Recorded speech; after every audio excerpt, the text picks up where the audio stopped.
The liver is one of the most important organs in the human body. It has over 500 different functions, right from everything that we eat, we drink, be it alcohol, be it the contamination in food. It all goes through your liver. Your liver acts as this little detoxifier, separating all the good from the bad. Now, when the liver becomes sluggish because of toxic overload in the human body, it starts slowing down its functions. And one of the biggest things that we see with people and the inability to lose weight, you clean their liver. You know, a lot of people hit their plateau and they stop losing weight even though they're working out, they're eating the right foods, and all of these things happen the right way. That's because their livers get sluggish. And sometimes only cleaning out your entire liver enables the liver to do one of its very important functions as well, which is fat burn. Yes, the liver is also responsible for the rate at which your body burns body fat. So, basically the liver has its job of removing toxins from the human body. So the more toxic you are, that is the priority that your liver will take up, removing toxins. So it puts fat loss and fat burning on the back burner. So no matter what you do, sometimes if your liver is toxic, and your liver can get toxic with the air that we breathe, the contamination in the food and the water, and of course the side effects and the medication that we take. Every medicine that you take goes through your liver. And every allopathic medication that we take has a side effect. It's slowing down your liver. Does this mean that we stop taking our medication? Do we stop taking medication?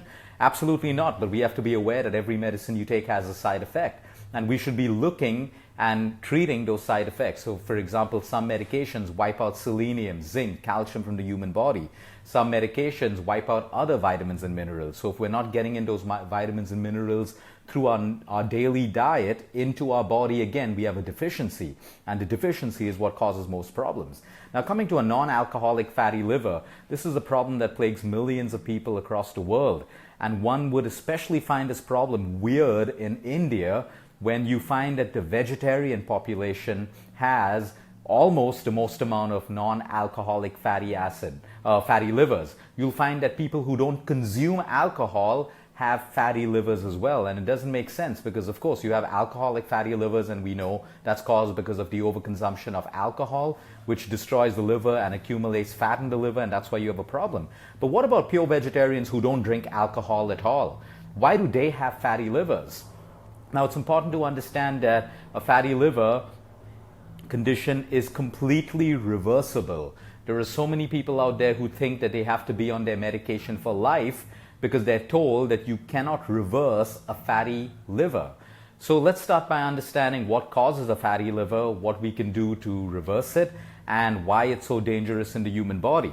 So you must have heard of this delicacy. It's called foie gras. Basically, it is from the goose or from the duck. It's a French delicacy. It is basically fattened liver. So they take a goose and they feed the goose carbohydrates, corn, and sugar so that the liver in the goose fattens up. And then they kill the goose and they serve you a fattened liver as a delicacy. Now, the example is to show you how you can make a liver fat. When you constantly feed your body too much of carbohydrates, too much of starch, and too much of sugar. All of this can come from your dietary habits. Now we're talking about non-alcoholic fatty livers, so we're not even going to talk about the subject of alcohol, although we'll touch upon it at the end of this video.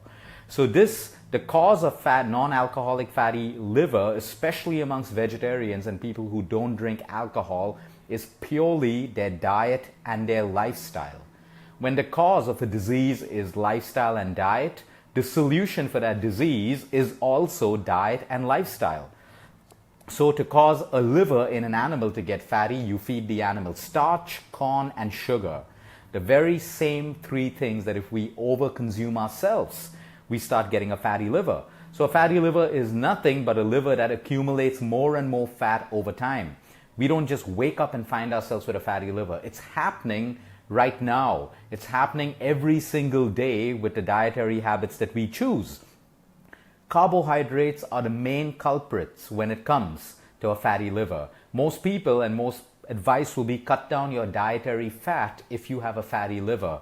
But fat has absolutely no connection with a non-alcoholic fatty liver. Of course, if you're having the wrong quality oil and the wrong quality of fat and too much of fat, it creates problems of its own in your liver. But over here, it is predominantly sugar and carbohydrates. You know, there's a process called lipogenesis that happens in your liver. That is basically sugar turns on fat production in the liver. The more sugar you have, the more it turns on fat production in the liver. So if your consumption of sugar is high as an adult or as a child, you are beginning the process of lipogenesis, which is the accumulation and creation of fat in the liver. So technically, it all comes down to sugar and carbohydrates again. So fructose is detrimental to your liver. In fact, fructose ramps up the production of basically the process of lipogenesis, making your liver store and accumulate more fat. Now, what's so bad about having a fatty liver? Fatty liver basically starts the onset of chronic liver disease, a cirrhotic liver. Liver disease. Once liver disease starts, it's very, very difficult to reverse it. And yep, you have people today who believe that they can afford a liver transplant, and if they have a cirrhotic liver, they have all the money in the world to go through a liver transplant. But unfortunately, it's not that easy. You may have all the money in the world to replace your heart, your brain, your liver, your kidneys, but there's something called the acceptance of an organ by your body. It's not that you can just take any liver and fit it into your body. You know, your body shouldn't reject the liver or the donor that is found for you. So why wait until it gets till then? We need to understand that we can reverse this right now. Inflammation. When you have more fat in your liver, you produce more inflammation. Inflammation triggers insulin insensitivity or insulin resistance in the human body. So now you have inflammation in your liver because you have a fatty liver. Now you have insulin resistance, which makes you pre-diabetic. And when you're pre-diabetic, your body starts depositing more fat in your liver and other organs of the body, especially your abdominal area. And then you have something called visceral fat, which is organ fat, which is extremely dangerous for you. It creates inflammation in your arteries as well. So you have high triglycerides, you have low HDL, which is the good cholesterol for you, and you have a high LDL, making you susceptible to cardiac arrest and heart attacks. So you see, in conventional medicine today, we focus on one organ and one disease. Oh, it's cholesterol means it's only the heart. It's diabetes, it means it's only sugar levels. But everything in the human body is interconnected. If you have diabetes, you have a chance of getting chronic kidney disease, high blood pressure. Everything is connected. You have a fatty liver, we think the problem's only in our liver, but it's connected with your triglycerides, it's connected with the onset of diabetes or the prevention and healing your diabetes. Everything in the human body is connected, and that's why we got to make sure that our livers are constantly clean. Now you can do a liver function test, or you can do an ultrasound as well to determine if you have a fatty liver. And if you have to take medication for a while. But the best medicine will be changing your lifestyle. And now let's get straight into the solution of what you do. High corn fructose syrup, which is found in almost every aerated drink and most packaged and junk food, is the main cause of fatty livers, especially in people who don't eat meat, don't drink alcohol. It's funny, in India we have Jain vegetarians, and they're very, very strict when it comes to their diet, but it's because of their consumption of carbohydrates and sugar that even their population suffers from so much of non-alcoholic fatty liver problems. And you have to understand that high corn fructose syrup found in aerated drinks and packaged food is detrimental to your liver health. And that's why it's a complete no when it comes to your children. Yes, not even one of them. Because their liver is not even as strong or fully developed as your liver as an adult. And it cannot process or break down high corn fructose syrup. So what happens is it starts lipogenesis in your child's liver, in an adult's liver, and it starts accumulating fat. And over the years, this little accumulation of fat, your child is not going to be diagnosed with a fatty liver right now. It's going to be years and years of these little bad habits and the overconsumption of sugar and carbohydrates that will suddenly hit them when they're young or when they become young adults. So you see, what we do every single day is either feeding disease in the future or feeding our immunity and helping us prevent disease in the future. Carbohydrates and protein. Whenever you consume carbohydrates and protein, it triggers your pancreas to secrete insulin. That's fine. But when you consume more dietary fats, good fats for the human body, it does not involve the secretion of insulin or the stimulation of the pancreas, which is why it is extremely important that adults and children have the right proportion of dietary fat in their diet every single day. People thinking that they lose weight or they'll get high cholesterol, so they cut out all the fats and they do all this rubbish oil-free cooking is actually destroying their health. They're having hormonal imbalances. They're having more cholesterol problems. They're having thinking issues, brain fog.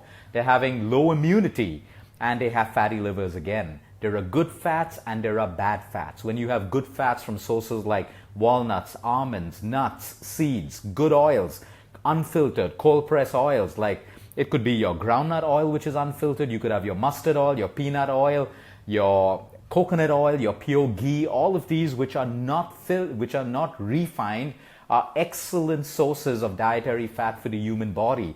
It is required for a woman to produce hormones. It is required for the absorption of vitamins. Vitamins A, D, E, and K are fat-soluble vitamins. So you can be pumping yourself with vitamins, but if you don't have the right amount of fat in your body, it's not getting assimilated and absorbed into your system.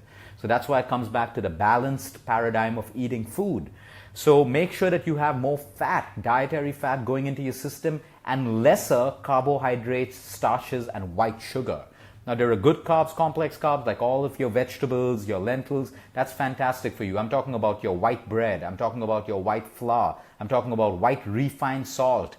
All of this creates inflammation in your gut and your arteries, accumulation of fat in your liver. So you got to move away from all these processed W's and move to all of your whole foods and more plant-based and high-fat diets. When I say high-fat, don't overdo it. Don't go low-fat. Every meal should have a little bit of protein, a little bit of high-fat, high-quality fats as well. So we want to talk about exercise as well. Extremely important. When you exercise, every organ in your body gets impacted. So if you have a sedentary lifestyle, or if you're even doing a 45-minute workout but then sitting for the rest of the day, your liver starts producing, it doesn't know what to do with the excess sugar that we eat or the carbohydrates that we eat. So again, lipogenesis, sugar converted to fat into your liver. So a sedentary lifestyle is another cause towards fatty liver. So the more active you get, spread your activity over the day. Do your workout in the morning, but try to achieve 10,000 steps every day. That means you have been active and not sedentary throughout the day. It could be 7,000 steps, it could be 8,000 steps, it could be 10,000 steps, but the whole point is, how active can you be throughout the day? Now you may say, I have a sitting job and my work doesn't allow me. Where there's a will, there's a way. We always have a choice or we have an excuse. What do you choose? You can choose to get up every 1 hour from your seat, stand up, touch your toes, that's movement. Get your own glass of water, go to the loo, stretch, that's movement. We will find ways in our life to create more movement if we look for it.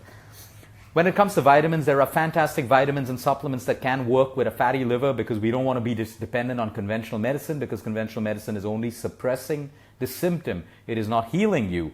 Most people have a deficiency in B vitamins in their body, right from B12 to B7 to B1 to B3. So you want to make sure that you have the right amount of B vitamins in your body. Magnesium is extremely important for your liver to function the right way. The beauty of the liver, it's a very resilient organ. Your liver's constantly has the ability to generate liver enzymes. So, we hurt the liver, it regenerates. We hurt it, it regenerates. We treat it the wrong way, it regenerates. But there's a set point. Every organ of the body, every human being has a set point. You push the body or the organ beyond that set point, and disease will hit you. Disease will slow you down. So treat your liver the right way, help it detoxify, give it the right amount of energy, and your liver will work for you. It has the ability to heal itself. But the moment we abuse it and the liver loses its ability to produce more liver enzymes, it's going to start forming a scar. It's a natural defense mechanism to protect itself, and that is cirrhosis. That is a cirrhotic liver, a scarred liver, where the liver is so destroyed it can no longer heal itself or regenerate new liver enzymes, and there's usually nothing much that you can do post that. Milk thistle is also a supplement which is fantastic for people who have toxic livers and for people who have fatty livers as well. When it comes to food, again, cruciferous vegetables, your broccoli, your cauliflower, your cabbage, sulfur-rich vegetables like onion, garlic, and radish are extremely important for you for your liver health. Now, if you have a thyroid issue, you want to make sure that you steam it or you cook it, and you don't want to do it raw. But if you don't have a thyroid issue, consuming these cruciferous and sulfur-rich vegetables raw once in a way is extremely beneficial. But you should be making sure that you get at least one of these vegetables, and of course garlic and onion, in your daily diet throughout. Curcumin, which is the extract of the turmeric root, is extremely beneficial when it comes to the health of the liver, which is why turmeric is always standard in the Indian cuisine. And for the longest time, Indians didn't suffer from Alzheimer's, Parkinson's, dementia, and all of these issues. We believe it to be because of our consumption of turmeric. But what's changed over the last 10 years? We're eating more of the Western food and less of the Indian food, which means we have a lesser consumption of turmeric, and that is impacting us. That is impacting our health. Turmeric, curcumin is highly anti-inflammatory. So from cancers to diabetes to fatty livers, good quality curcumin will help you with your fatty liver as well. And then there's of course your water intake. Okay, you need the right amount of water. Now, when you add lemon to your water and you add a little bit of pink salt or rock salt to your water, you change the structure of that water. It is called structured water, which helps your liver to actually cleanse toxins, your kidney as well. It also helps your system stay alkaline. Now, some people may be allergic to lemon. That's fine. You can do infused water with cucumbers, strawberries, fruits, and all of that stuff. But lemon water with a little bit of pink salt or a little bit of rock salt will be effective for people who have liver issues and especially fatty livers. Now, you got to understand that medications, common medications like aspirin, steroids, tamoxifen for people going through cancer, these also have side effects of creating a fatty liver. Now, you can't stop that medication, but you got to be aware of it, because so many people pop these pills thinking that, oh, I'm on medication, I don't need to change my lifestyle. But I repeat once again, whatever medication you're on, every medicine has a side effect that is caused by what the medicine depletes in terms of vitamins, nutrients, and minerals in your body. You got to be aware of how to manage the side effects of that medicine. So number one, the medicine works effectively for you. Two, the side effect of the medication doesn't create new problems and new diseases and malfunctions in your body. So when it comes to fatty liver, that's your solution. It's lifestyle, it's diet. The problem is not with sugar, it is with the overconsumption of sugar. You want to start this at your kids' level, because their liver isn't strong enough to handle high corn fructose and half the crap that parents feed them today. Okay, their body isn't designed to. Your own body can't take it. How would you even expect your child's body to take the crap that exists out there in the market? So you want to keep their beverages clean, you want to keep their eating habits clean, you want to keep junk and processed at a bare minimum for them and for you. It's up to you if you want to reverse your fatty liver, or you can stick on a medication, which is honestly just never going to heal you. It's just going to show you a better ultrasound, it's going to show you a better SGOT, SGPT in your liver function test, but you're going to have more and more side effects of the medicine that you take. So take it as a crutch, but start making lifestyle changes right now in the way you eat, sleep, think, and move. And lifestyle is what helps you prevent disease. Lifestyle is what can help you even heal the most complicated and the most dangerous diseases. Have a great day, everyone. Until next time, eat smart, move more, sleep right, and breathe deep.